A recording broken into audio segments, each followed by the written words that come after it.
제20장.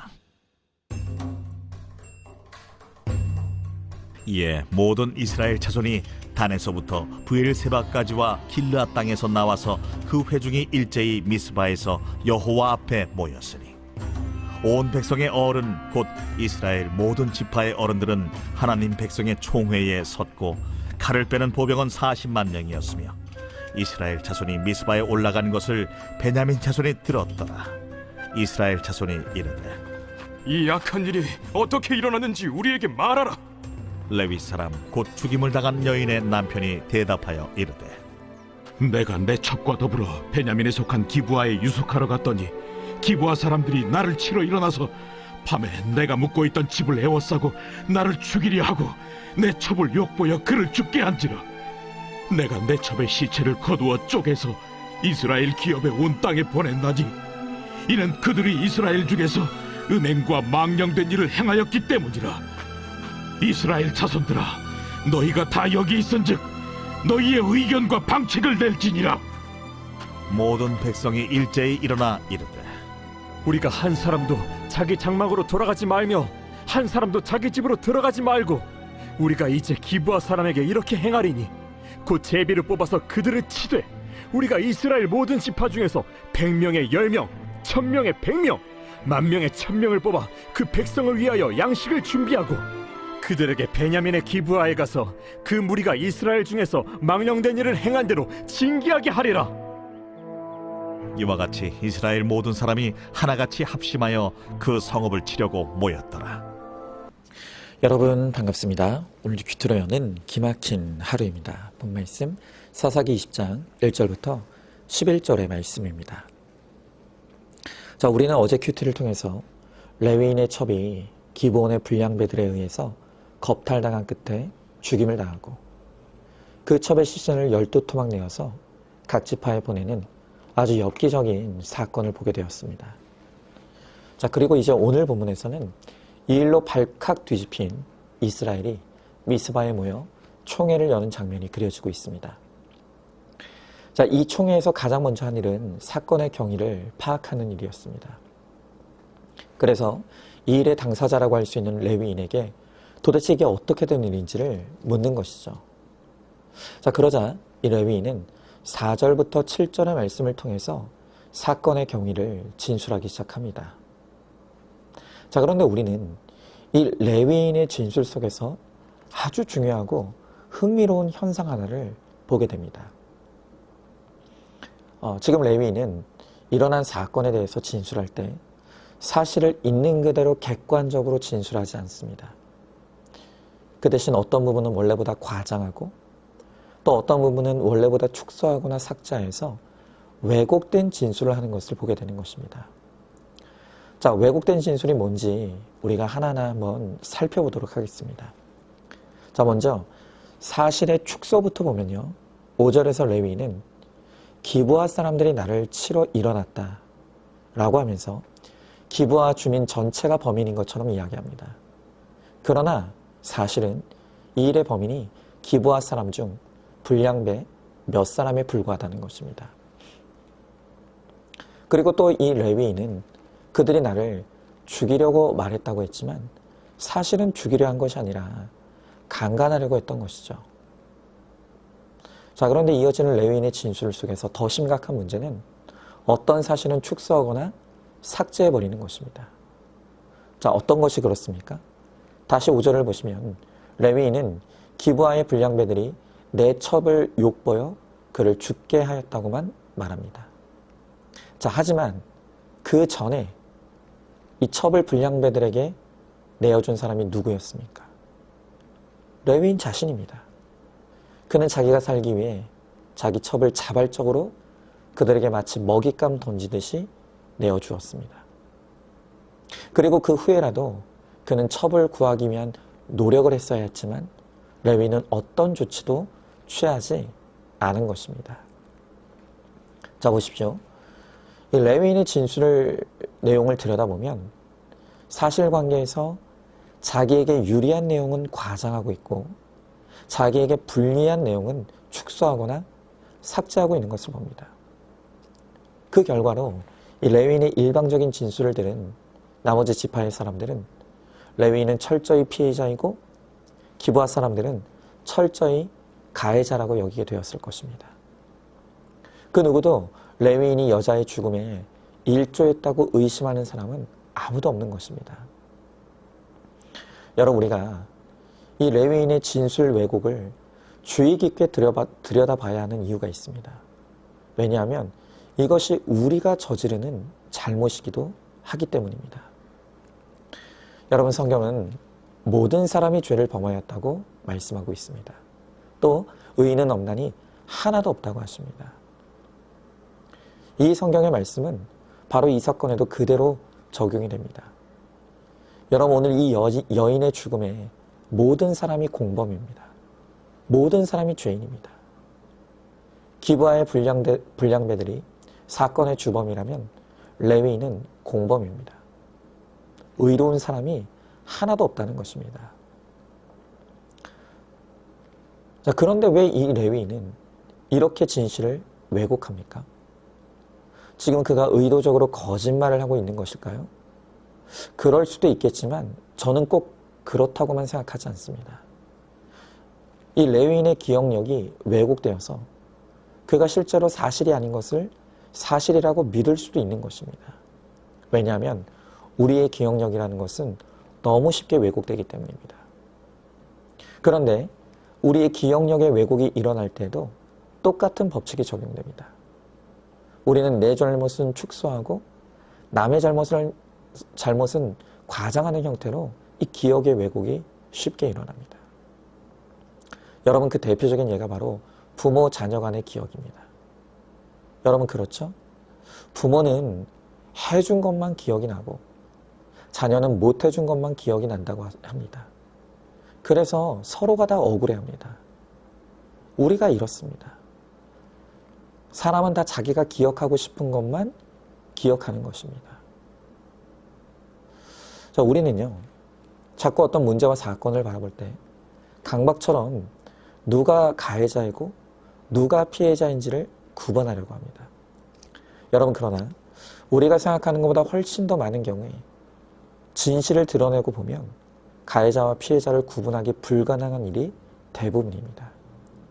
왜냐하면 그 문제에 얽혀있는 모든 사람이 각자의 문제가 있고 잘못이 있기 때문입니다. 다시 말씀드립니다. 성경은 모든 사람이 죄를 범하였다고 말씀합니다. 그리고 의인은 없나니 하나도 없다고 말씀하고 있습니다. 여러분, 이 말씀의 뜻은 어떤 문제 속에서 일방적인 가해자가 따로 있고 피해자가 따로 있는 것이 아니라는 것입니다. 모든 문제에는 각자의 죄가 있고 각자의 문제가 있습니다. 그것을 객관화하고 인정할 때 문제의 해결이 시작되는 것입니다. 여러분, 특히 가정의 문제가 그렇습니다. 제가 꼭 빠지지 않고 챙겨보는 프로그램이 이혼 숙녀 캠프라는 말씀을 여러 번 드렸죠. 그런데 이 프로를 보면 참 균형이 잘 잡혀 있다는 생각을 합니다. 왜냐하면 이 프로는 언제나 아내의 고발 영상, 그리고 남편의 고발 영상을 공평하게 보여줍니다. 그러면 영상을 보기 전에는 남편에게만 문제가 있거나 아내에게만 문제가 있는 줄 알았는데 사실은 양쪽 모두에게 각자의 문제가 있다는 사실이 비교적 객관적으로 드러납니다. 매주 그 일이 반복됩니다. 그런데 놀라운 것은 그 영상이 틀어지기 전에는 서로가 자기 문제는 감추고 상대방의 문제만 드러내면서 나는 피해자고 너는 가해자라고 주장하는 것입니다. 하지만 막상 영상을 통해 자신의 잘못을 보게 되면 모두 다 입을 다물어 버립니다. 그리고 하는 말이 나에게 이런 모습이 있는 줄 몰랐다고, 내가 이렇게 심각한 줄 몰랐다고, 그렇게 말하는 것입니다. 여러분, 바로 이게 우리의 문제입니다. 우리는 내가 객관적인 사람이라고 착각을 합니다. 그러면서 우리 가정의 문제는 오로지 상대방에게만 있다고 생각하는 것입니다. 그런데 이게 바로 우리 가정의 불행의 원인이 됩니다. 여러분, 우리는 객관적이지 않습니다. 특히 나 자신에 대해서 절대 객관적이지 않습니다.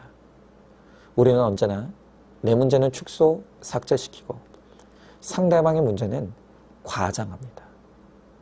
그러면서 상대방의 잘못만 지적하고 고발합니다. 하지만 성경은 절대로 그렇게 말씀하지 않습니다. 또다시 말씀드립니다. 성경은 의인은 없나니 하나도 없다고 합니다. 모든 사람이 죄를 범하였다고 말씀하십니다. 여러분 지금 남편에게만 문제가 있다고 생각합니까? 아닙니다. 나에게도 문제가 있습니다. 아내의 잘못이 심각하다고 생각합니까? 딱 그만큼 내 문제도 심각합니다. 이걸 깨닫고 인정하지 않는 한 우리 가정의 불행은 절대로 끊어지지 않는 것입니다.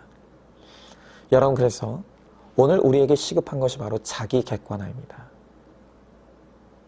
그런데 문제가 있다고 했죠? 우리는 스스로를 객관화할 수 없습니다. 절대로 나는 나를 객관화하지 못합니다. 왜 그렇다고요? 죄인의 본성은 내 잘못은 축소하려고 하고 남의 잘못은 과장하려고 하기 때문입니다. 누구도 이 속성에서 벗어나지 못합니다. 그렇기 때문에 나는 나를 객관화하지 못합니다. 그리고 또한 남도 나를 객관화하는데 한계가 있습니다. 아무리 다른 사람이 나를 세심하게 관찰한다고 해도 나 자신을 다 알 수는 없습니다. 오죽하면 10개의 물속은 알아도 1개의 사람 속은 모른다고 하지 않습니까? 우리가 자신을 객관화할 수 있는 가장 확실하고 유일한 방법은 바로 살아계신 하나님의 말씀 앞에 서는 것입니다. 성경은 나를 비추는 거울입니다. 그래서 하나님의 말씀 앞에 서면 나도 몰랐던 나의 허물과 죄를 낱낱이 보게 되고 깨닫게 되는 것입니다. 디모데후서 3장 16절의 말씀을 보니까 모든 성경은 하나님의 감동으로 된 것으로 교훈과 책망과 바르게 함과 의로 교육하기에 유익하다고 하십니다.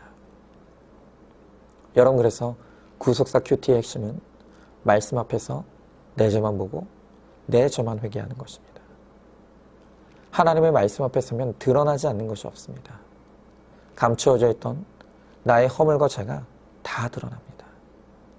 그리고 하나님의 말씀이 권위가 있기 때문에 그 말씀이 나를 책망할 때 하나님의 말씀 앞에서 나의 강팍한 자아가 깨어지는 역사가 일어나는 것입니다. 그렇게 말씀으로 내 죄가 드러나고 그 드러난 죄를 회개하며 나갈 때 변화가 일어납니다. 내가 변화되면 가정의 문제도 풀어지기 시작합니다. 하나님은 내가 회개하기를 원하십니다. 내가 거룩하여지기를 원하십니다. 하나님의 첫 번째 관심은 언제나 나 자신입니다. 그래서 내 회개가 이루어지고 내가 거룩한 그 한 사람으로 변화되면 가정의 문제는 저절로 풀어지는 것입니다. 여러분 지금 우리 가정에 문제가 있다고 생각합니까? 교회에 문제가 있다고 생각합니까?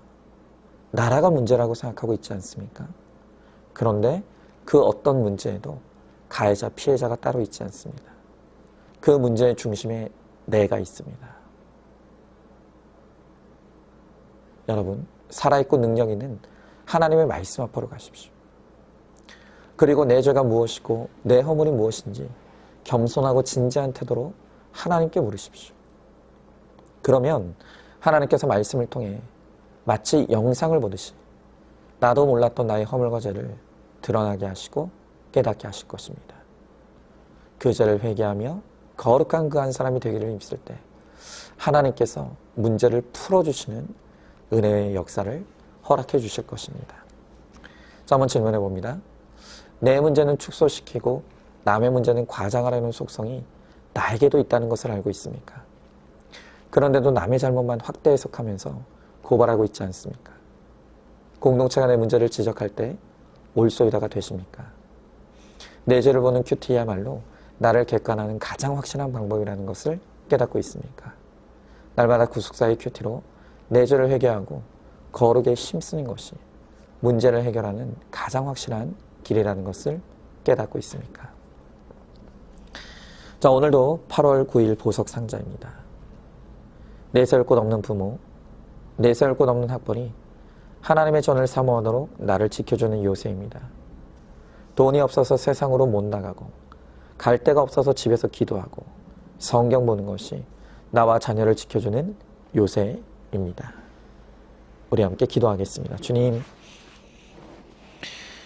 오늘 주님께서 말씀을 통해서 우리가 얼마나 내 잘못을 보지 못하는지, 남의 잘못만 크게 보는지 그것을 깨닫게 하십니다. 오늘 이 레위인은 자기의 잘못은 철저히 감추고 가려둔 채 남의 잘못만 드러내고 확대하고 과장하면서 그렇게 사람들을 고발하고 있습니다. 주님, 그렇기 때문에 우리 문제가 해결이 되지 않습니다. 우리 가정이 해결이 되지 않습니다. 오늘 주님은 의인은 없나니 하나도 없다고 말씀하시고 모든 사람이 죄를 범하였다고 말씀하십니다. 우리 가정의 문제에 내 죄가 있습니다. 내 허물이 있습니다. 내 잘못이 있습니다. 그런데 우리가 그것을 인정하지 않으려고 합니다.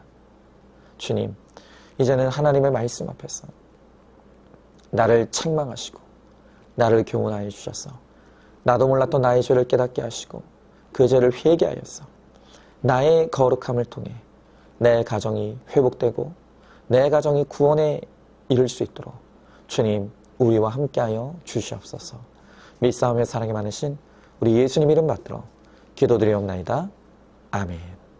오늘도 큐티로 기막힌 하루를 살아내는 하늘가족 공동체 우리 모든 성도님 되시기를 주님의 이름으로 축복합니다.